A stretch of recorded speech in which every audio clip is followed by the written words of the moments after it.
Hello, hello, hello, and welcome back to your Nerd of Godcast, where faith and fandom stand across the courtyard, gazing longingly at one another, and they begin running and striding, and the wind is blowing through their hair, and the music crescendos, and suddenly zombies come out and eat all of them, brains first. No, thank you. And now they know that their love is an eternal love, eternally undead. And welcome to the Nerd of Godcast as we celebrate Spoopy season. Very scary. My name's Tony T, and for the next few minutes, we're going to be talking about all the things that make us geek out and give glory to God. I went full Dracula. Never go full Dracula. But I'm not going to be doing it by myself. With me, as always, he's the very best at being the very worst. He is Steve-O Supremo. Did you know that the whole zombie eats brains thing didn't become a thing until Return of the Living Dead? And he's the best guy you're ever going to meet until you're on the wrong side of a PvP match with him. Everybody say Wagwan to Jamaican Ollie. Wagwan. There you go. Steven just finds a vacancy, and he's like, let me plug this with trivia. It's okay. It's not like it's just Steven, random. stop. All right, Neff is the big man. He's often imitated, never duplicated. Everybody say, what's up, Quentin Gregory? Neff? You know, I really appreciated your evangelical Transylvanian. The evangelical Transylvania. Life without Christ really sucks. Ha, ha, ha, ha. Yeah, that's right. There's power. For gospel. There's power in the blood. Okay. Sorry. I don't know who's going to cancel us, if it's going to be the Spirit Halloween people or the Holy Spirit people. Somebody's getting angry tonight before this thing is all said and done.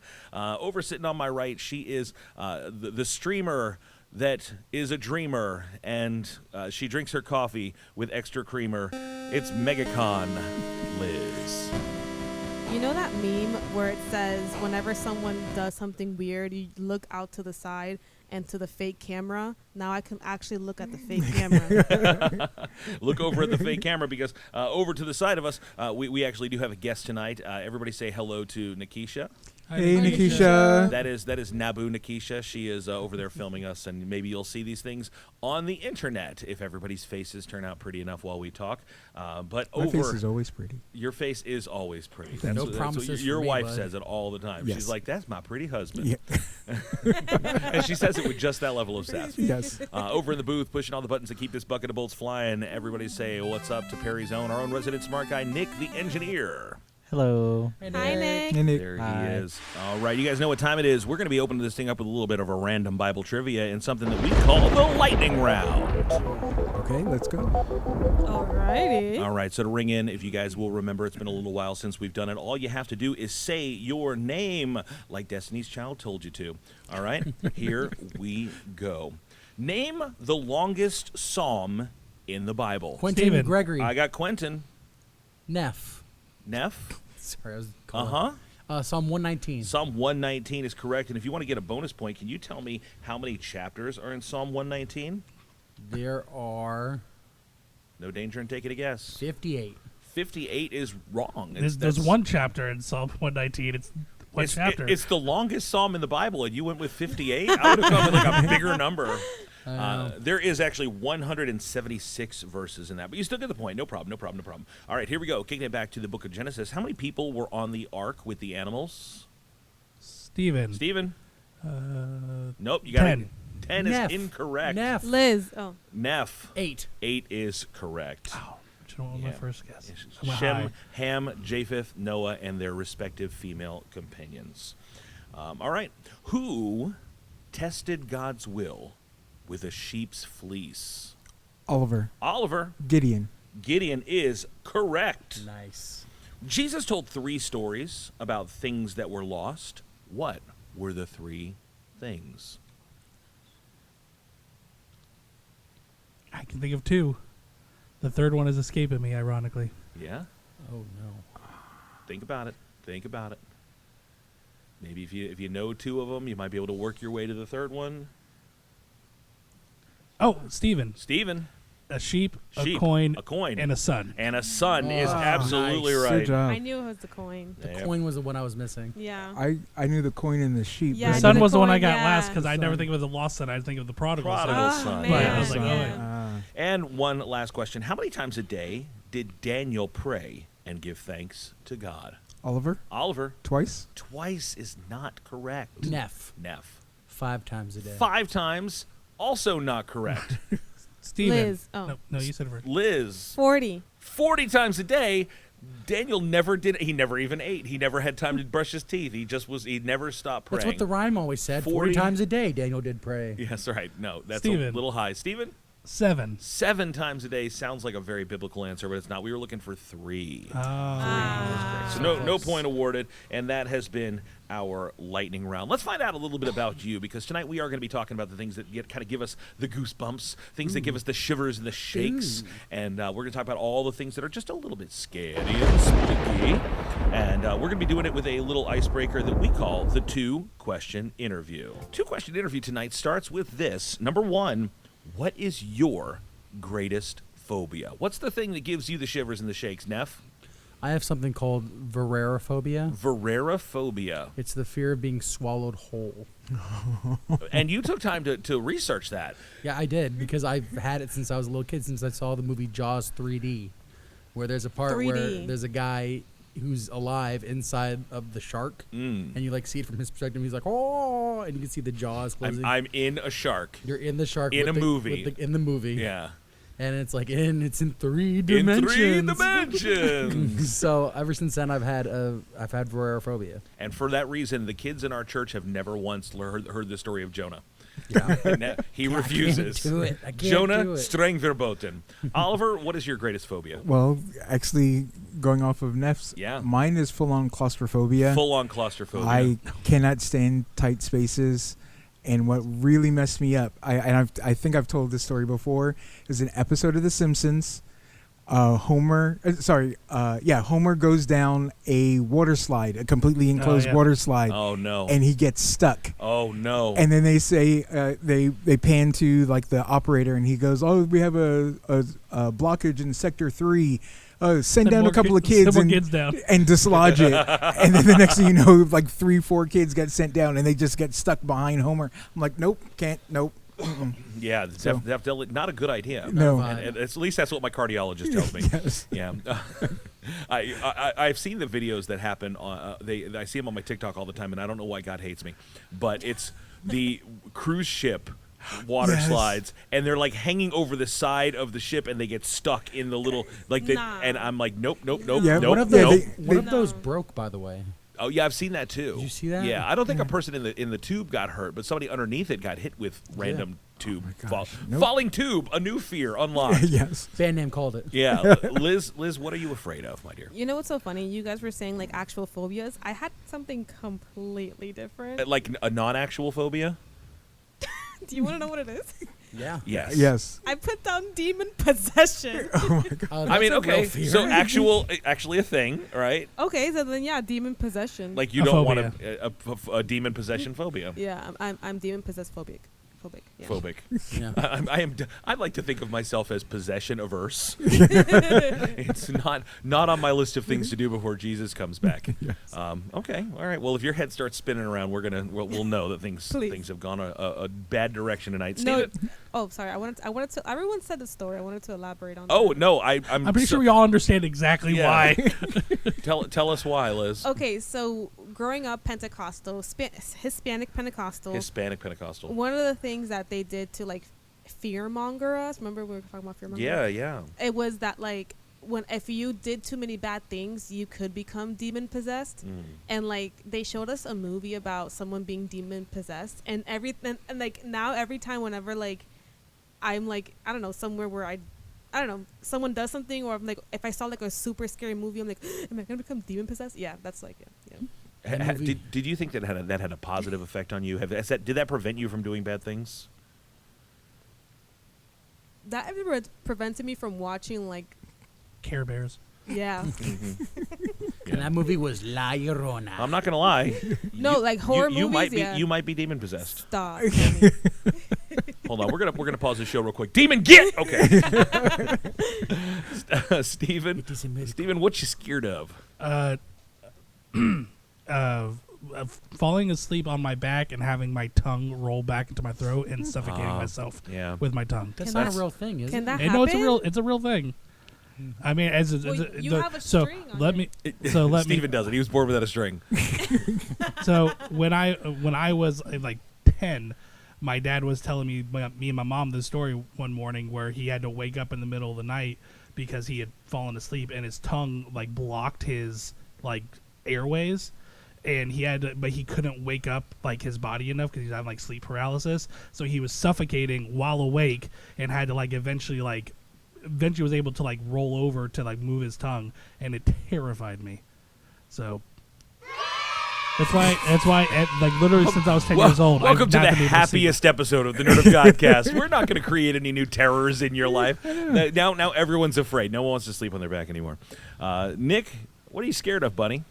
So I have two. Oh no. So I have the I think it's called tryptophobia. I don't like tripping on stuff. I got you. No, it's the fear of the tiny holes. I have that too. yeah, I've I seen have that. that So too. think of like a What wasp tiny holes? nest. Okay. So that kind of weirds me out. Wait, so tiny holes in general? Like a bunch of tiny holes in Yeah, a like a grouping. bunch of Okay. Yeah, I've Yeah. heard about that. Can't play Connect 4. Not All right. What's your other fear? Stage fright. I Stage fright. genuinely Yeah. I feel that. get terrified of being in front of people. From what I understand, that's the number one most common fear that anybody has is having to speak in public. I thought it was Stage fright. falling. Falling is a naturally born fear. Like, you don't have to learn to be afraid of falling or loud noises. You have to learn all of your other fears. But the most common fear that people say is stage fright. Like, I don't want to get up on a stage. Like that's above dying. That Like, is above dying. Dying is number 2. I Yes. think everything just goes down to like dying. Dying is the root of all fear. Like, we Right. are afraid of dying. So if you're afraid of spiders, it's because a spider's going to bite you. If you're afraid, and if you're afraid of stage fright, it's because I'm going to get up there. People are going to reject me. I'm going to get kicked out of the village. I'm going to have to go live in the wilderness by myself. They're just going to shoot me on sight. I'll get bitten by a I'm spider, afraid of and I'll falling. die. I'll break my leg, and then I won't be able to walk to the McDonald's anymore. and This then is becoming less spooky and more just stressful. fair enough. Yeah, I think, Oliver, I'm with you. Claustrophobia is a Yeah. thing. And have you ever experienced like paralyzing claustrophobia in real life, or was it just Simpsons related? Oh yeah, when I had to have an MRI for my heart surgery, forget about it, dude. I flipped out. I started banging on the side saying, "Get me out! Get me out! Get me out!" Yeah. Because I didn't know that I could ask for medication to calm me down. Now I know if I ever do have to do always anything. ask for the medication. I always ask didn't for know it was medication. an option at all. Yeah, so, that's yeah. definitely worth it. That's half the reason people go to the hospital, right? Just hook me up. Put me through.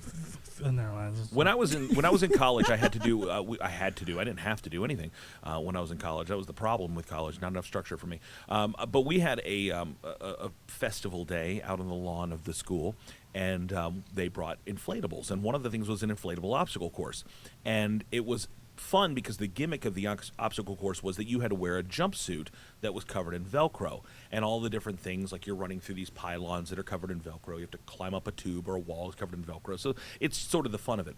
Well, the opening entrance into this obstacle course is an inflatable tube that goes up, and it's lined with Velcro, and you're wearing a Velcro suit. Well, first off, the Velcro suits, although they were advertised as one size fits all, were not one size fits all. I was like the little kid in A Christmas Story. I couldn't even put my arms down. You know what I mean? Like, I did not have full range of motion in this tube.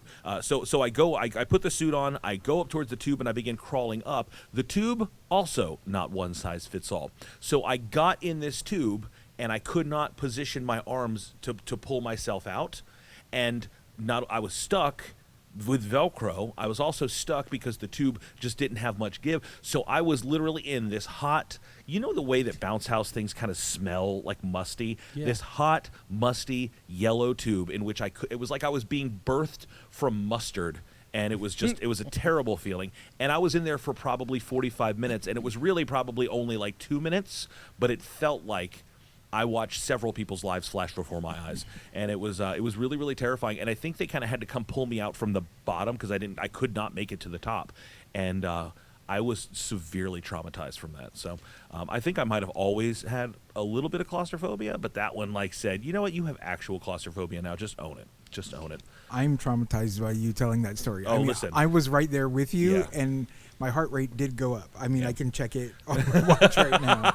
Yeah. All right. Well, let's move on. Let's move on to our second question because I don't know that we can handle this. All right. So first question, greatest phobia. The second one is this because we're going to talk a little bit about kind of spooky media tonight. We're going to talk about the movies, the games, the books, the things like that that kind of are designed to be thrilling and spooky. But what is a movie that you have watched that was not labeled a horror movie, but after watching it, it should have been labeled a horror movie? Like, this wasn't branded as a scary thing, but I'm 100% sure I'm traumatized after watching it. Unpopular opinion. The first Pee-wee movie. Oh. That scene with Large Marge when she turned claymation and her face exploded. Tell him Large Marge sent ya. Oh, I was so done. Never. No. That's No. funny. That's a good answer. I watched that as a young child, Yeah. and that definitely It's scarred Tim me. Good Burton. answer. Makes sense. Yeah. Young child, you weren't that young. That movie came out when you were like 8. It's That's still not a young child. Oliver, you should have had a job. You should have been contributing to society. At Come that on, point, you're a baby. sir. How Where was your dare you. Roth IRA? Yeah. I can't believe your parents let you watch that. I don't know. They didn't know. All right, Steven, what's a movie that shouldn't was not a scary movie, but it might as well have been for you? Jaws. Jaws.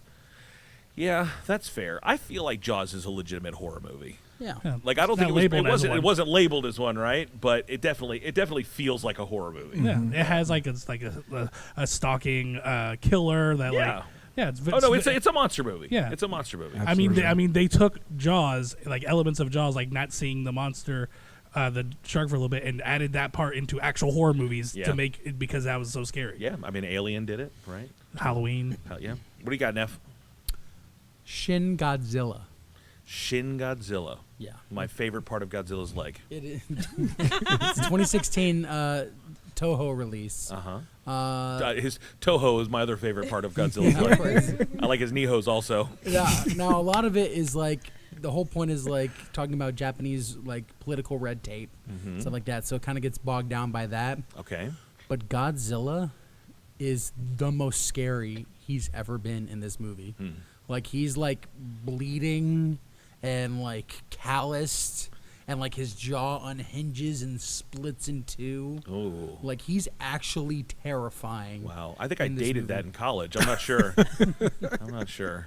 Yeah, all that right. I don't like the look of that. Yeah, just I'm Google imaging it. taking that one out of my queue. Liz, what's a movie that is not scary but it's scary to you? Don't hate me, but I have two. I don't hate you. Go ahead. Okay, the first one is The Martian with Matt Damon. Like, Oh, really? just imagine being stranded Yeah. in Mars. Yeah. And you have to ration out food. You don't know what's out there. Like, you're alone. Yeah. No, a stranding scenario is Yeah. definitely terrifying. Like, you're not on Earth. Yeah. You're literally, like, another planet. Yeah. Yeah, that's like Castaway, but like 10,000 times worse. Yeah. Okay, what's your other one? Okay. Oh, I don't like the side eye I Yeah, just got. the other one's probably gonna be an actual. Now horror I'm movie. nervous about it. So when I was a kid, right? My mom, she bought us like a lot of like we were a little bit poor, so she bought us a lot of bootleg like kids movies, and one of them was a Barney movie. Okay. And this Barney movie, normally, Barney is like what, like, a purple. He's, nice and whatever. But in this one, he was bleeding and calloused and his jaw was unhinged.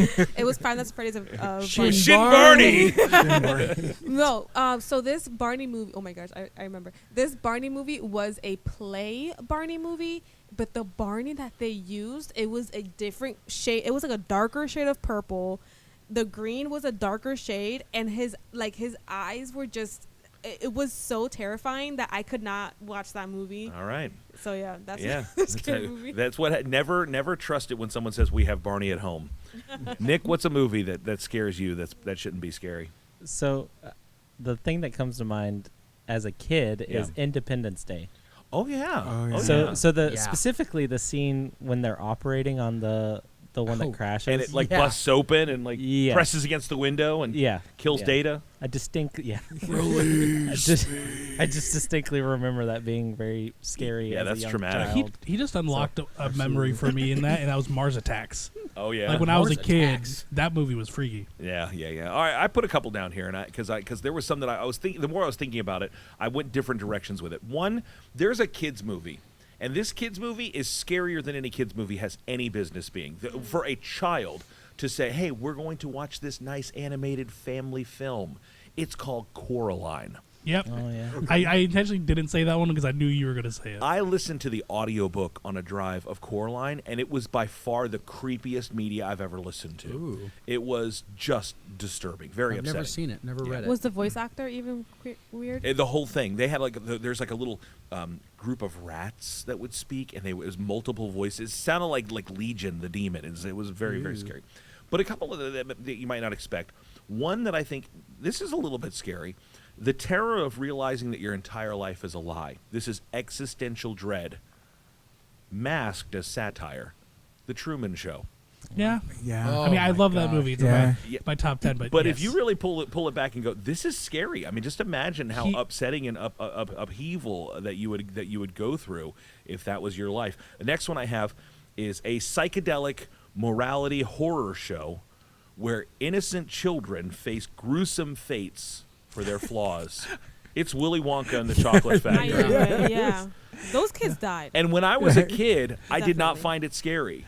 But going back and watching it as an adult, I went, "Oh, this is Willy Wonka's the devil. Well, the whole boat scene is terrifying. Willy Wonka is the devil." Watch a chicken get its head cut off. Not even just that, but the kids are dying, and he's completely nonplussed, right? He's just like, "Oh well." He I guess." planned it all. That's Yeah. why Hey, each they're saying vehicle. they're not showing. It's basically That is Technicolor so Saw, awesome. is what it is, right? Yeah. And then the last one, and this is one that always it really did legitimately scare me when I was a kid, and I don't know why people don't understand that there's a distinct, genuine horror aspect to it, and that is The Wizard of Oz. That's Yeah. a scary Yeah. movie. Yeah. Flying monkeys are scary. Dorothy's a serial killer. She kills 2 people. I gotcha. Okay, the don't prototype don't of a try to wo- be too clever about it. I'm just saying, like, the content of it. The Wicked Witch is a scary character She's for a the movie. prototype of a witch. She's the protagonist. All I'm right. just- Look how interesting Steven is, everybody. Look at how wacky his opinions are. What a fresh Oh take my on goodness! everything. People can't have different opinions and try to make jokes on a funny show. Everyone, what's Steven? He's the worst. He's fired, is what Tony's thinking. Steven is fired. Ollie? Nick? What? I don't know. Everyone's waving and pointing at you. I have no idea. Did he answer the question? Yeah, did. Oh, I I'm did. sorry. he did. He said, what was the answer? Independence Day. Yes, he Independence Day, yeah. Yeah. did. Sorry. All right, Steven, you're rehired. Yay. All right. Well, let us know on the social medias where you rank in on this. Let us know on the social medias where you rank on this, and you can tell us what your phobia is, and you can also tell us what movie scares you that probably shouldn't scare you. So I don't know if that was the best segment that we've ever had, but I do know that this segment is the best thing ever.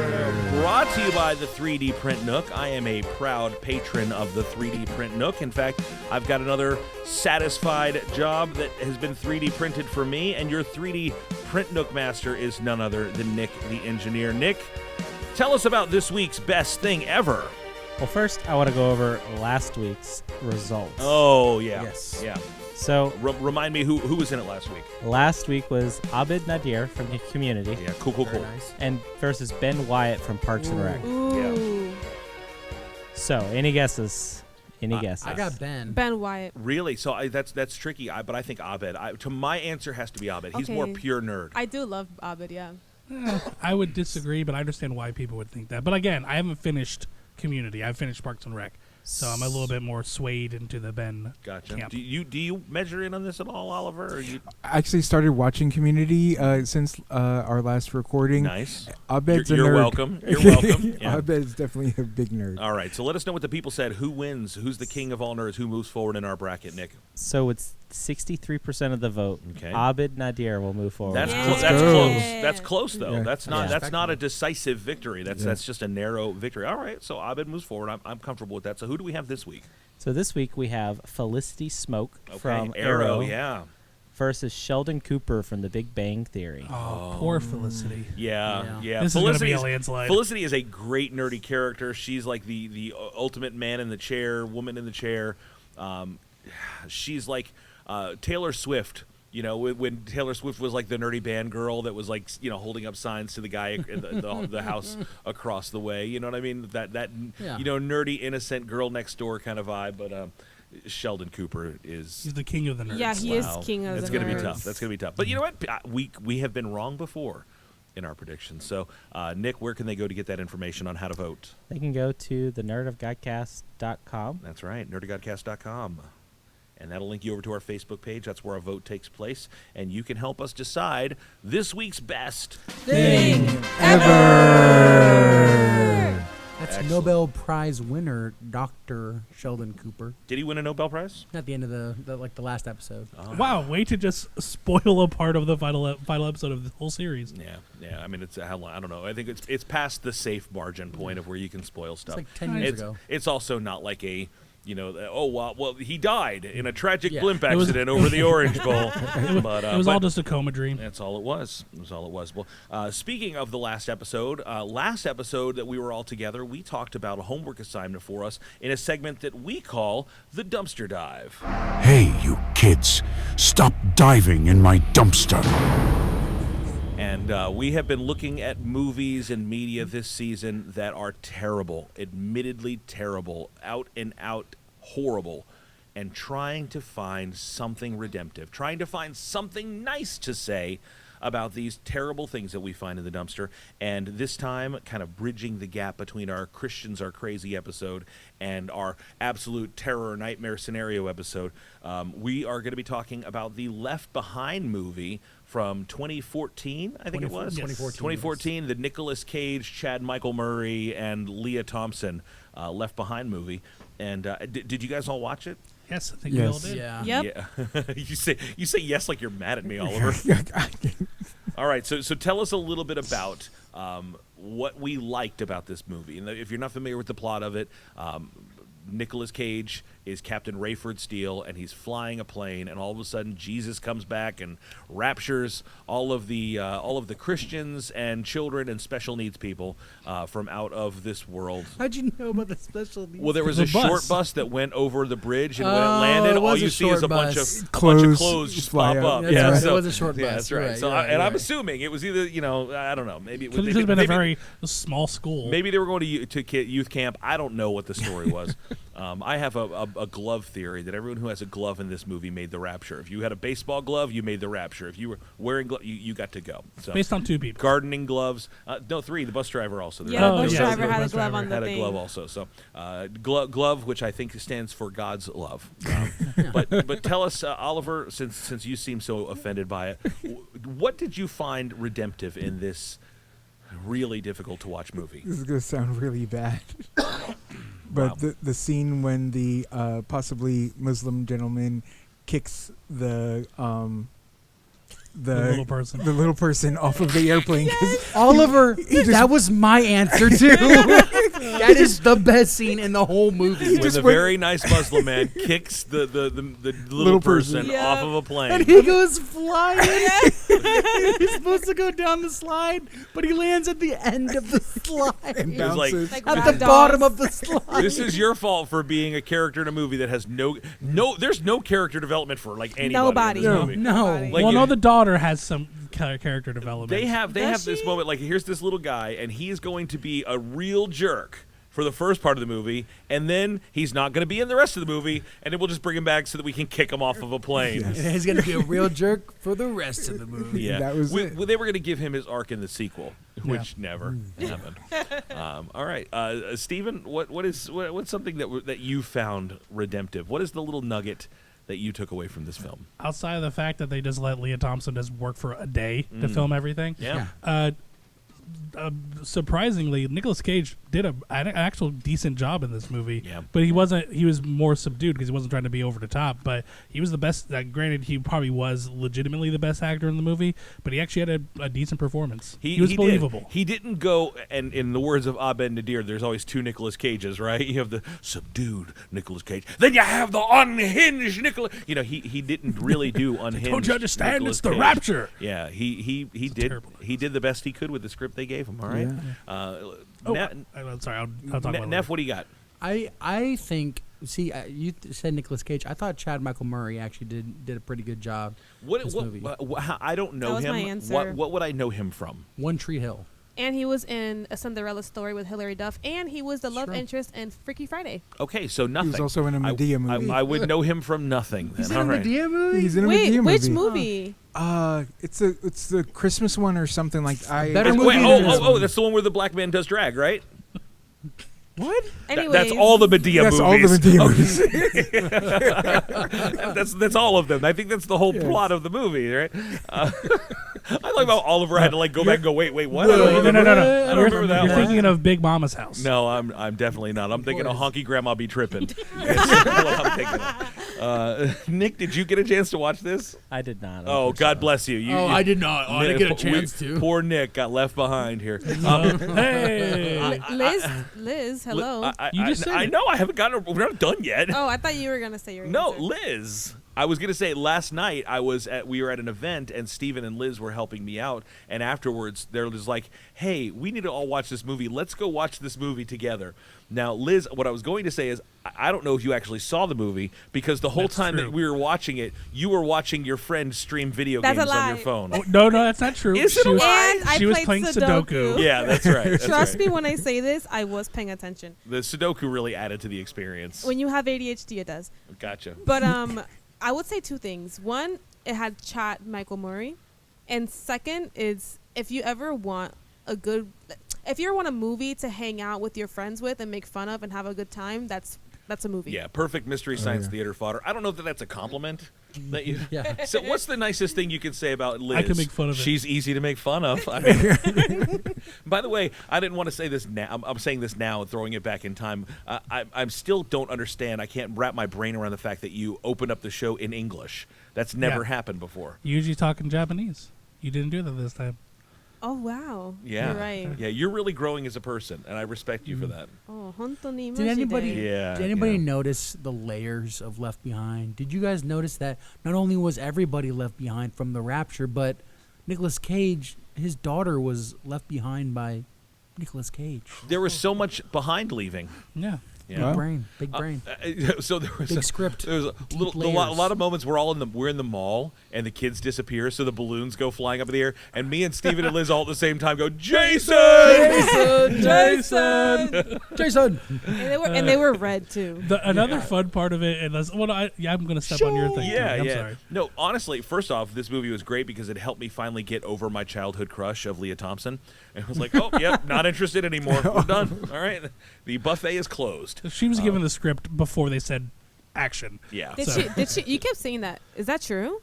She only did I it for one day. said it- No, Steven's just Most likely, Steven's for just how on there. long she was in the movie, she likely only had to film for a day. I'm not 100% sure that movie wasn't just filmed in real time. That whole thing wasn't just a 3-hour filming. Yeah. While this is happening, Steven and I had this whole debate over, okay, where is the plane? Oh, yes. And as we were shifting back and forth from New Oh, York yeah. to the plane, what the daylight looks like. And we It was have pitch black in the plane so for a while. we have charts up and we're going, okay, so if it's right now it's still daytime in Long Island, but Yeah. the sun is down 3 hours over the Atlantic. Now and then we're going, but how is that possible? Okay, because Time zones. it's still there and the time zones are happening, but then they turn the plane around and it starts to get a little like it's getting darker in New York, but it's getting brighter on the plane. I'm like, that was a little detail that they didn't have to do, but they seem to nail it pretty well. Yeah. Great way to pay attention, not to scripture at all, but but to daylight But the time science. zones was perfect, was on point. My favorite thing in the movie, and if you haven't watched it, if you do watch it, pay attention to this. Forget the plot, forget the acting.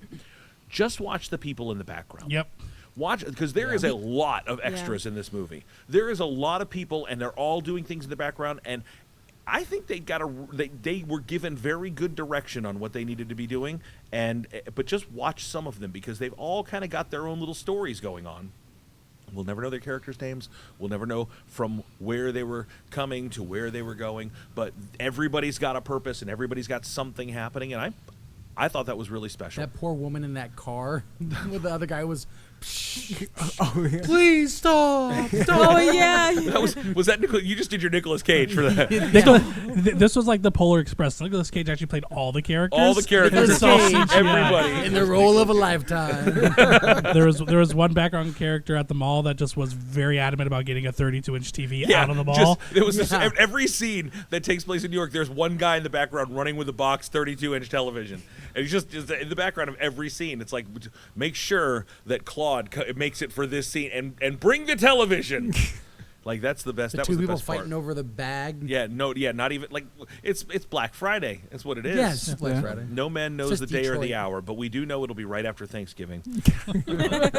So, yeah. So if you haven't watched it, there you can buy it, you can rent it. But we downloaded Tubi and watched it with ads for free. I so. watched it on YouTube Yeah. for free. Oh, there you go. So when we were done with it, we switched over and watched A Thief in the Night, which was the original. We're going to show this to the youth group, nightmare-inducing. Oh, gosh. Larry Norman, I Wish We'd All Been Ready movie.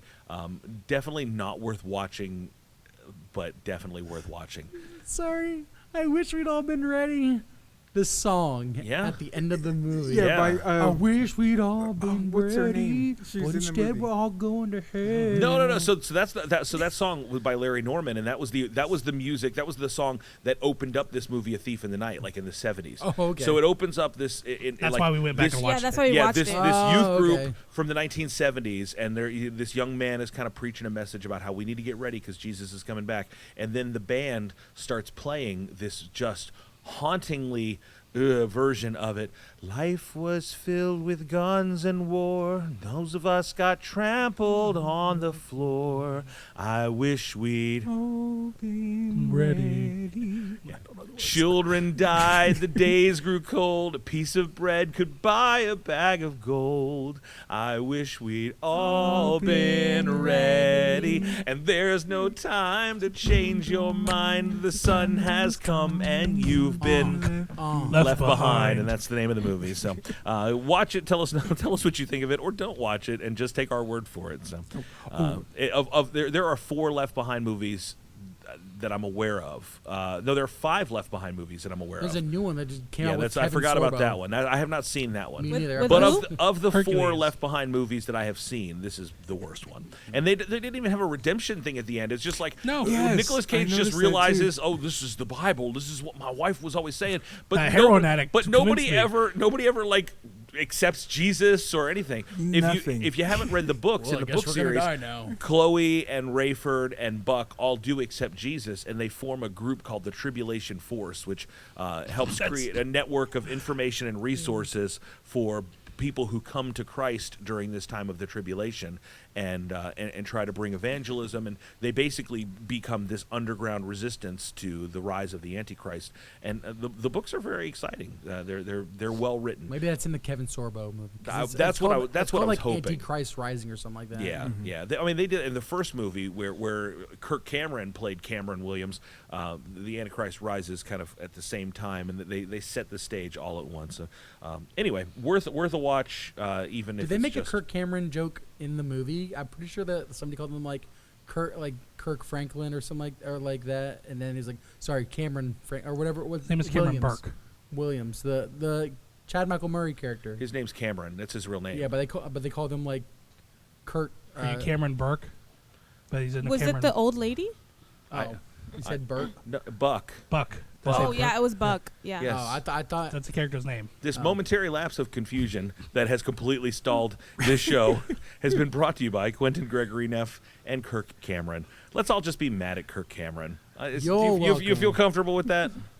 I feel comfortable with that. This movie scares me because the idea of like that you talk about with Tom Hanks getting left on an island, right?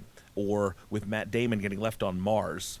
Getting left on Earth when Jesus comes back, way worse, right? Yeah. That is scary. Like it doesn't when the Antichrist is making you get a mark on your hand or your head, right? It doesn't matter if you can grow potatoes out of poop, right? It's not a factor, and it is from a certain perspective, it's kind of scary.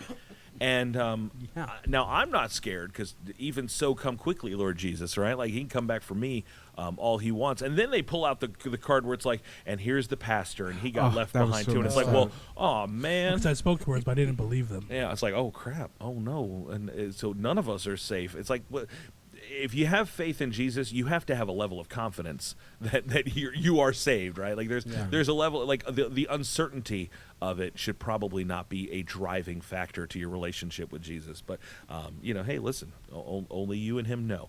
But if you watch these movies and you find yourself afraid, maybe it is time to react a little bit. Maybe it is time to make sure that you and Jesus are good to go. If you watch these movies and you become afraid for someone that you know or someone that you love, maybe there is an opportunity to say, okay, how can I pray for that person? How can I share my faith with that person? Whatever the situation might be. When you watch something that's scary and then it affects your real life, it affects your actual not movie watching version. For instance, after I saw Jaws 3D in the theater, we went to a toy store that day. I'm old enough to have seen it in the theater. Went to a toy store that day, and I got a swimming mask and flippers, like a little snorkel set.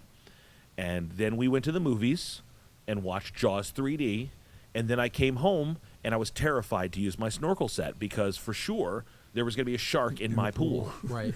Because that's obviously makes sense, right? So, like, I was afraid in real life of something that I had seen portrayed on the screen. And I think that when fear becomes a factor in our everyday life, when fear, the emotion, kind of hinders or governs our behaviors or our actions, it's not a positive thing. Because fear was given to us as a gift from God to protect us. And we instead use that as entertainment. And I want to talk a little bit about that tonight as we get into our chat. We are in spooky season. We're gearing up towards the Halloween season. We live in Theme Park Central here in Orlando, Florida. And it seems like every single theme park is just transforming their whole business structure during the month of September, October, and maybe even a little bit of November to try to market to the people that are seeking out for entertainment, right? Yeah. You have haunted houses, you have Halloween horror nights, you got horror movies. Spectacular. It's all spectacular, right? Forest walks and rides and stuff. Yeah, and some people, and I'm not pointing fingers at it, but definitely Liz, plays scary games for fun. You've been doing this on your stream this month. Tell me a little bit about what you've been doing, what you've been playing. So I wanted to do, like, it's called a Spooktober, and I try not to be super scary, but I did play a game called Madison, and then I'm playing Alien Isolation, and then I did like 5 low-rated horror games. Not too bad. That's pretty much what I've been doing. And this is a girl who's afraid of being possessed by a demon, right? So What's great she's is like, I'm going to get as close to the demons as I can without letting them in. I don't know if it was Liz or if it was one of your subscribers made like a compilation of all the times you got scared. So it says like, it was just like 7 clips of her just screaming at everything's happening in the game. That sounds hilarious. That sounds hilarious. Yeah, that is really funny. People like playing scary games. The other night I was kind of looking for something to play, and I put in the remake of Resident Evil 2. Oh, nice. I liked Resident Evil. I don't know, nice. Is it a quality game? Yeah, oh yeah, beautiful, very well made, very well crafted. The ambiance, the graphics, the play mechanics. But I was playing that at nighttime, and it created feelings in me. I'm not even saying that they're spiritual feelings, but they very well could be. It created a feeling in me of tension, of anxiety that I did not enjoy. Yeah. That's not what I want when I'm playing a video game. That's not what I'm looking for. That's not entertaining to me. And I'm like going, I'm jumpy. Like my wife, I'm sitting in my chair. My wife is sleeping on the couch next to me, and she reaches over and just like grabs my leg. And I punched his wife. Yeah, get away from me. I mean, I didn't punch her, but I was about ready to cuss her. It's just like, whoa. Because I was jumpy, I was edgy. It got me to the place where I was wanting to react to things in a way that wasn't fun or life-giving. There's this paradox. We spend our lives in real life trying to avoid fear, but then we seek it out for entertainment. As we talk about this tonight, just remember that that's true, but also remember that we're Christians. There's, like I have to get hesitant when I say, hey, I was playing Resident Evil, which there's a different kind. Resident Evil is a zombie game. It is not a demon game, right? So it used to be a zombie game. It is, yeah. It used to be. You're right. And Resident Evil 2 is a biological horror game, which is still fear, right? As opposed to like, well, the demons came in and possessed, and then pentagrams and stuff like that. Yeah. So at that moment, that was something that, like, the feeling, though, however, was unique. But as Christians, fear does have a spiritual dimension. We're told not to live in fear, but when we invite fear into our lives for entertainment, we want to balance those two things out. We want to kind of justify it, right? So why do you think people enjoy being scared? I think it's because it's not real. And I think people like to teeter on the edge of, like, danger, but not really be dangerous. Kind of like jumping out of a plane. You know that you're going to be safe because you have a parachute. You probably have other people jumping out of the plane with you. You have safety, but you're still jumping off the plane. Now, you wouldn't be doing the same thing if you didn't have a parachute or you didn't have people there by your side to make sure you're okay. It's kind of the same thing when you go to haunted houses. You know you're going to be, at the end of the day, you're going to be safe because it's all fake. It's a way, because I was thinking the same thing. It's a way to immerse yourself in the thing that's supposed to be scary without having any of the actual quote-unquote danger as a part of it, to get that adrenaline rush.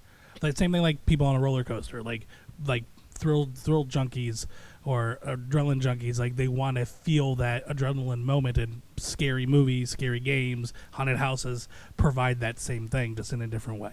Yeah. Yeah, I mean, when I don't really watch too many scary movies, just because I try to discern what kind of scary movies I watch if I watch them. But it does come from like a shock factor. You want to be like, whoa, oh my gosh, oh, type of deal. It's less of like a I want to seek out demons. Right. I want to find evil. It's Maybe for some people it is.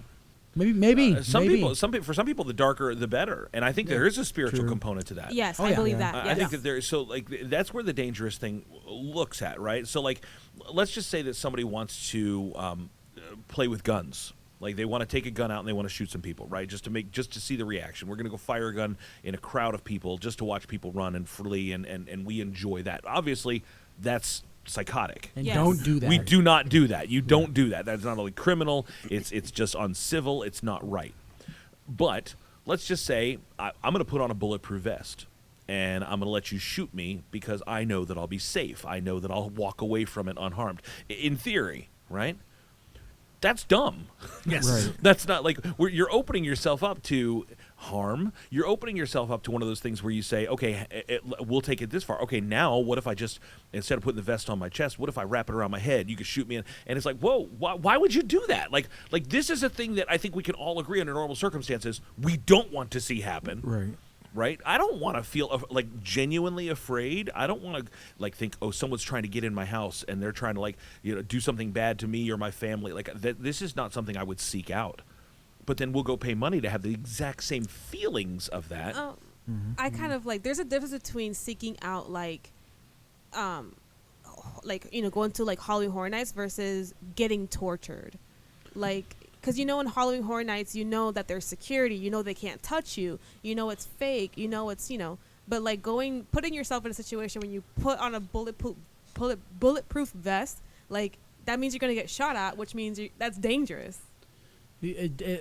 I will say, I think just like anything, if you give if you're going for a adrenaline rush, things will you'll become desensitized to those things over time. Yeah, that's good. And I think you end up seeking out more and more horrifying things.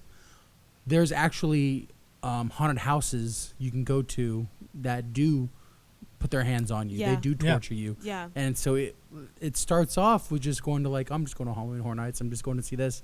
And then you get farther and farther into it. You keep going year after year. And then all of a sudden You're like, I want more. I want something deeper. I want something darker. I want something. Well, sure. Yeah. Go back to the More 1930s and look at like James Whale Frankenstein movie, right? Let's go back into the old Dracula, the old horror movies. Yeah. You know, listen to the old Edgar Allan Poe, The Raven, Yeah. and that was very terrifying to the people that listened to it. But now we need to see movies and demonstrations and stuff that are gory, that are realistic, that are sensationalist, because we do crave more. We do want to see more. We do want it to raise the bar of our expectation, because there is an insatiable carnal hunger in us when it comes to anything that's dark and I'll use the word depraved, that it's just like it always takes you to a certain point and stops you, but then next time it starts at that point and then you continue from there. That's bad. I was going to say exactly what you just said. Yeah. Like, there's going to be, you want to keep pushing the envelope further. Like Neff was saying about these,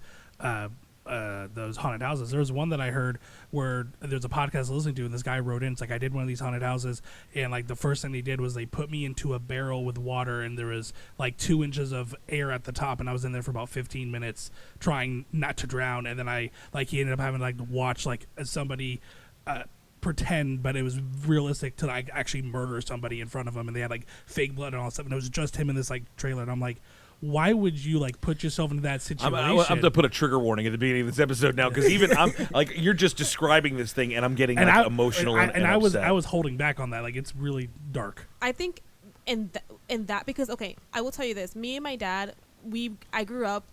Me and our favorite thing to do was to watch horror movies. I'm a very big horror fanatic. However, there is a difference between me watching a horror movie and watching a demonic movie, something psychotic, something just, I know my limit. I feel like people who seek... That's spoken like a true addict. But I feel I like... can quit anytime I want to. But my point is that I think people who do things like what you just said, Steven, that's when I start thinking about what you said. There's a spiritual aspect to that. There definitely is. Yeah. Like there's like your chemicals are not balanced. Like you have some kind of issue in your head. Like you're not sane if you want to go out there and seek out something like that. Because I'm perfectly fine like going to a little haunted house, and I'm perfectly fine. I'm chill. I like watching horror movies, and I do have a bar with my horror movies. Maybe because I'm Christian, or maybe that's what it is. But I still enjoy horror movies. But I'm not gonna go and like seek out more and more like. Because I have a bar for myself. And that's an interesting thing. Let's flip the script. Let's go completely bizarre world, 180 degrees, and let's just say that it's a church service where people are praising God and they're honoring God, and they're giving thanks. They're having fellowship. They're enjoying spiritual things, uplifting things, life-giving things that we all as believers can understand and appreciate. We understand the value of those things. Now, get that group of people from a horror night situation. Get that group of people that are monster ghouly murdery fans, of this fictional fans, and say, hey, come over here and enjoy church with me. Come over here and enjoy worship with me. Come over here and enjoy the Lord's Supper with me. Come over here and enjoy these spiritual things, and you'll find out that it doesn't flow both ways. That there's definitely an inequity between those two things, because one can't have fellowship with the other. The darkness cannot come into the light and just find it to be acceptable and normal. They would be completely opposed to it. But light can absolutely be dimmed and become desensitized and very comfortable with darkness, because that's the way that sin works. Sin slowly drags us down and takes us further into. And again, I'm not saying that if you watched a horror movie you're a sinner. I'm not saying if you played Resident Evil you're a sinner. I'm not here to label that. I'm just saying we do have to be aware of those things, because we are wise to spiritual things. That if we were going to create a bullet list of what does Christ value, what are the things that Jesus Christ, Son of God, living God, King, Messiah, what does he stand for? What are the things that Jesus is a fan of, a proponent of? Life, peace, love, joy, harmony, joy, unity, hope. Hope, all of these things. Now again, we're going to go back to the bizarro world here. Flip all of the things that Jesus is a fan of, a proponent of, that he offers to us, flip them around to the upside down, and take those things of, instead of life, we have death. Instead of joy, we have fear, right? Instead of hope, we have hopelessness and terror. Instead of all these things. And now we have seen that the antithesis, the 180 of what Jesus is a proponent of, are the things that we use to entertain ourselves and to amuse ourselves and to take ourselves because we want to experience the sensation of sin and still feel like we're not sinning. And I'm not here to tell you how to live your life. I'm not here to tell you if you're sinning or not. I'm just saying it is human nature to say, where is the line? How close can I get before I'm technically sinning? How close can I get before I've crossed the line? And I think that's why we see that we have such a fascination in our culture with dark and fearful things.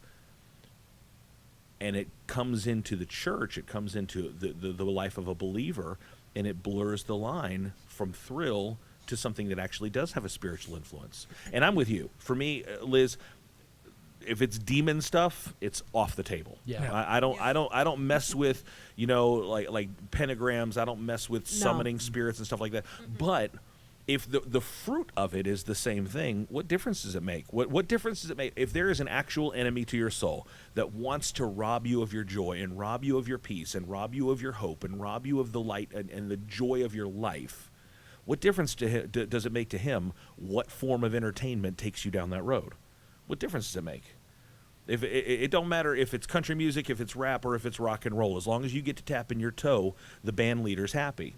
And that's the thing that I think is dangerous, because we create these boundaries. We create these standards of like, well, it's okay as long as it's this. And my question to you is, did God create those standards, or did you create those standards? We did, and we compare ourselves to other people too. Like, I may watch horror movies, but at least I don't go to Halloween Horror Nights like some people. Like, you always try to justify what you do based on somebody that's doing something worse, in your opinion. And again, I didn't want to go into like this some kind of heavy, dark, spooky thing. I understand the idea of playing around and having fun and doing. There's scary stuff in the Bible too, right? Like there's some guy covered with eyes. They're called angels, and they're beautiful. But I think that we have to have a level of responsibility and discernment. Not only that, this is the hardest part. This is the part that nobody asks for, nobody volunteers for. We have a level of leadership in our life. If we're following Christ, if we are Christ followers, then the natural byproduct of that is that somebody else should come along and be able to follow us as we follow Christ. This is what Paul did. Follow me as I follow Christ. And now as we're following Christ, so too should people be able to follow us. It's one of the reasons that we call our church View Church. We want to keep a view of Jesus so that people that view us can get a view of Jesus, right? Like that's the way we want to be, that window, so that people can see how the Lord works. If somebody's following you and they're doing what you do, this is what I always say. This is my measuring stick for leadership. If somebody does what you do, if everybody did what you do, would we be better off or would we be worse off? If somebody did what you do and took it to the next step, wherever you draw the line, they went one more step, would they be closer to Jesus or further from Jesus? Because that's what we always have to understand when people follow us. It's what Maxwell calls the law of the lid, right? Like, people are going to follow us and they're going to fall just a little bit worse. They're going to take whatever we do to the next step of not following. So that's my question, is like, I'm going to watch horror movies, but I'm not going to watch these kinds. Okay, well, the person that's watching you, for an example of how to follow Jesus, is going to hold up what you value, but they're not going to hold on to your values. And that's a tricky thing. And we're responsible for that. And if you want a real scary story, what if we had to stand before God and make an account for that? If we had to answer for that, that's tricky. That's scary. Have you ever had a moment where something that you watched or played stuck with you in a way that affected your spirit of peace? Yes. Liz, do you feel picked on right now? Be honest. We're here. Like, look, there's no fingers pointing here because we're all in this together. I just have a different opinion. I get it. And that's why we talk about these things. I have the power of the microphone. right? Like we're all sharing our opinions, but ultimately I'm going to get the last word. So it's going to be like, and if you don't agree with me, then you're wrong. No, I mean there's a level of conviction that we're all allowed to have in our relationship with God. But let me ask you this. If you decided, and I'm not telling you to, all right? Poor Liz, she's the only girl here, and she's getting picked on, right? If you decided to not watch those things, would it hinder your relationship with Christ? If you decided to not play scary games, if you decided to like eliminate horror from your life altogether, would it push you away from God or not? Would it push me away if I didn't watch horror movies? I'm not saying that would it make your life better, but I'm just saying, would it push you away from God if you cut that out of your life? No. Okay, no. So we can agree that they're not a value add. No. They're just fun. They're just fun, just amusement, just diversion. So for somebody who is listening that agrees more with you than agrees with me, help me as a leader, help me to kind of create some boundaries, maybe some pro tips for someone who's like, I'm not at the point where I want to give this up yet. I'm not at the point where I can release this from my life, or I don't have the same conviction that you have, Tony, and I still feel like I'm okay with doing this. Give us some Liz tips on how they can walk this out in a healthier way, or in a way that's more digestible. So I have a really good friend. Her name is Jackie, and she's a Twitch streamer. And she's also a Christian, and her entire Twitch stream is all about like Christianity and Jesus, but she is also a horror streamer. So before she even plays any game, like she does a devotional before, and like in her channel, and she always says a disclaimer like we are a Jesus loving community. She's very picky with the games that she plays. And she's like, this is a Jesus loving community. We know this is not real. We are covered by the blood of Jesus. And she jokes around, but she's like, anything.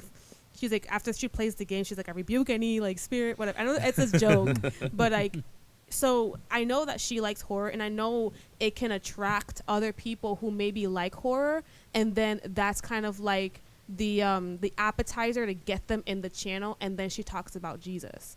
So like she always tries to find God in every horror game that she plays, and like she has like I literally this morning I texted her this morning saying that I admire her, and I admire how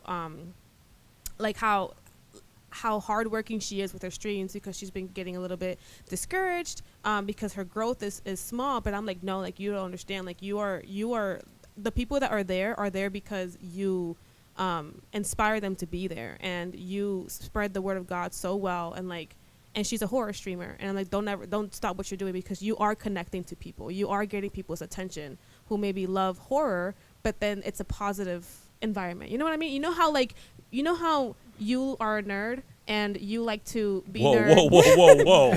We don't do labels here, kid. It's kind of like that. Like you love Marvel, you love DC, you love comics, you love video games, and that God uses that to connect with people who like those things, and then you always bring them back to God. Yeah, it's an interesting thing because semantically, if we were gonna like really split this thing open, I might have problems with that, because I mean, like, you know all those crackheads out there, right? What if we brought a bunch of crack in, all right, and we said, come on in and let's smoke some crack, but then I'm going to tell you about Jesus at the end of it, because I'm going to use the thing that's not good for. No, I'm just saying that's the semantic argument, but the practical argument is, I understand that. That's not my ministry. That's not what I was called to. I was not called to reach out to the horror community, in the same way that I was not called to reach out to the jocks and the sports kids. Right? I'm not an FCA guy. I'm an NOG guy. All right, we're FCA for the indoor kids. So that's not my calling. We have a family at the church that works at they volunteer for the season at this like haunted trail. It's a spooky attraction. And this person's particular conviction is they're there to be a light and to bring ministry to the people that are in that culture. And you know what? That's not my burden. I don't cotton to that. But if that person wasn't there, maybe those people wouldn't get reached. Mm-hmm. So that's between them and God. That's between them and God. I just always say that we have to be very cautious, because what we permit, we also promote. The things that we endorse as believers, we may inadvertently be signing off on and saying, When you were talking, I thought back to do you guys remember Michael Jackson's Thriller? Yes. Yes. The Thriller video. I mean, for people that were Oliver and I, our age, that was the biggest thing in the world. I mean, it was the biggest thing in the world when it came out. And when you watch the full music video, there's a disclaimer at the beginning of it. And the disclaimer reads, "Due to my strong personal convictions, I wish to stress that this film in no way endorses a belief in the occult." Michael Jackson.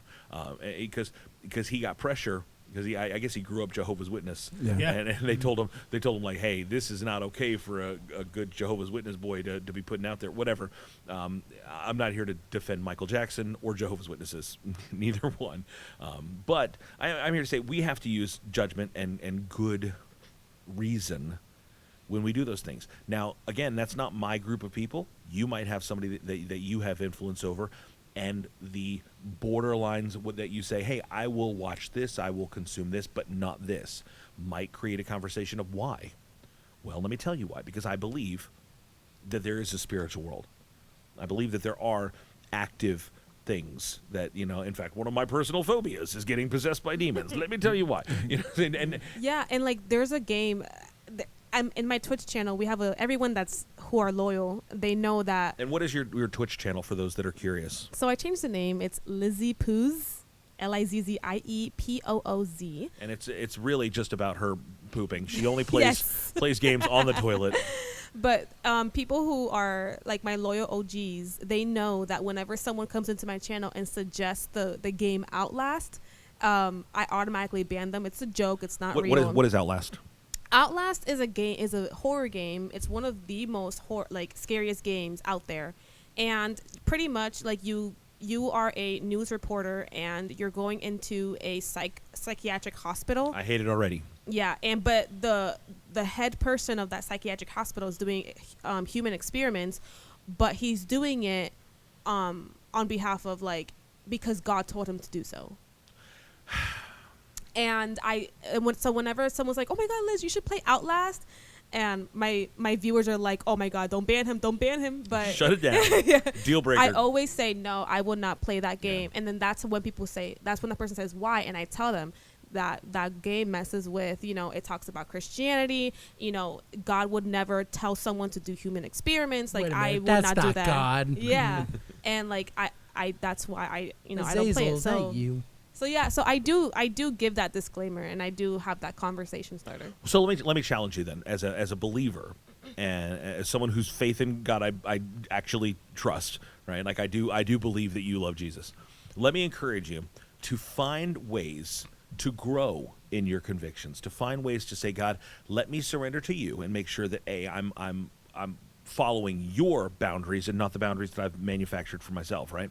Let me follow you. Let me ask you. Let the Holy Spirit guide me here, so that I'm doing what's best.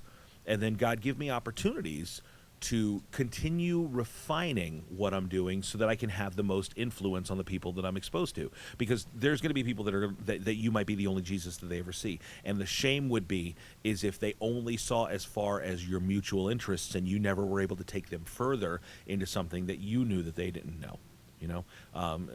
You got to figure out a way to cross that thing over. Otherwise, you're getting down in the mud with them instead of bringing them up to the high ground with you. So that's just my personal challenge for you, my encouragement to you, because I know you're growing your channel and you're looking for ways to be intentional and strategic. I would say if you're going to be doing that, always look for the best way to do something. Well, keep in mind, it's just for October. After that, back to Dark Souls. After that, back to Animal Crossing.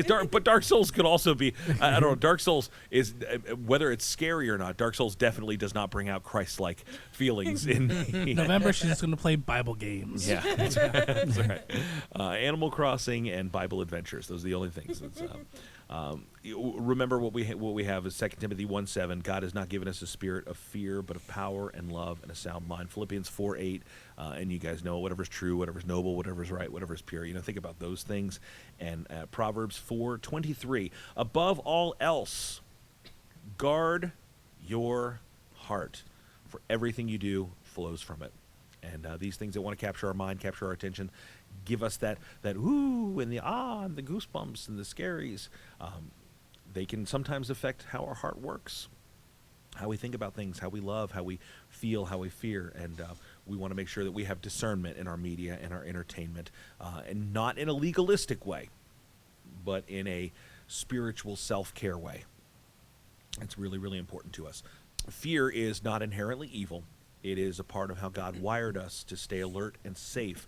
But when fear becomes the point, it can start to shape our soul. So the question I would challenge you with, Liz, to let me know if you think it's fair.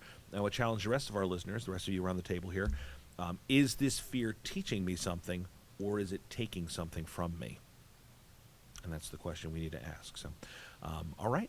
We are going to put down the landing gear for tonight, my friends. If you are a Patreon fan over at patreon.com/Nerd of Godcast, we've got a little bit of bonus content coming for you. We hope you guys will like it. But for the rest of our casual listeners, we have come to the end of our program. We hope that you guys have a fun and fun-filled, faith-filled, spooky season, that you please stay safe, maybe make good choices, and don't go just to be as gory, gruesome, nasty, disgusting as you can be. Find some way to take the things that you're passionate about and make them redemptive for the glory of God. Would you guys agree? Yes. Yeah, that yes scared me a little bit. I peed a little. Hey, thank you so much to Nikisha for coming out and filming this. If you are seeing us when you are hearing this in any capacity, that's because Nikisha rocks, and we're excited to have her helping us out from time to time. We thank you guys. We love you guys. If you guys are listening on any podcast platform and you like Jesus and nerdy stuff, please leave us a review. It really, really does help. 5 stars are our favorites. And share us with a friend who you know loves nerdy stuff or loves Jesus stuff. If spooky stuff isn't your cup of tea, find an episode in our back catalog that you can share with somebody, because we would love and appreciate any boost that we can get. Anything else that we need to cover? Did I forget anything? No. Love that.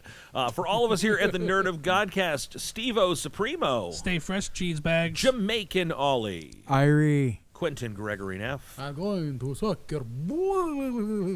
Megacon Liz. Minasan matane. Nick the engineer. Goodbye. And over there it's Nikisha. Hey. My name is Tony T. Until next time, we ain't gots to go home, But we can't stay here.